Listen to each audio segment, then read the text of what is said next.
Hello everyone, মই Manisha. Welcome to my another mini blog. সকলোৱে যেহেতু গম পাইছে অসম গ্ৰন্থমেলা হৈ আছে। সেয়ে মই আৰু মোৰ লগৰ কেজনে ভাবিলো এপাক গ্ৰন্থমেলাৰ বাকৰিত আমিও গৈ আহোঁ। কথামতে কাম খানাপাৰা ভেটেনেৰী ফিল্ডত 12 দিনীয়াকৈ হৈ আছে অসম গ্ৰন্থমেলা। সেয়ে আমি গোটেই কেজন ওলালো আৰু গলো অসম গ্ৰন্থমেলালৈ।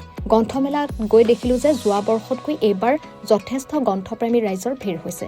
বহু বিপণীও লাগিছে গ্ৰন্থমেলা বাকৰিত, লগতে দূৰ-দূৰণিৰ পৰাও গ্ৰন্থপ্ৰেমী ৰাইজ আহিছে অসম গ্ৰন্থমেলালৈ। ইমানেই নহয়, গ্ৰন্থমেলাৰ বাকৰিত লগ পালো অসমৰ পুষ্পা ভাও। বহু কথা পাতিলো পুষ্পা ভাওৰ লগত আৰু তাৰ মাজতে দেখা পালো মৰমৰ ভাস্কৰ দাই ধুনীয়াকৈ লাইভ দি আছে। যিহেতু ঠাণ্ডা বতৰ আৰু এই ঠাণ্ডা বতৰত যদি চিকেন আৰু গাহৰি পোৰা জুতি নলওঁ কেনেকৈ হ'ব।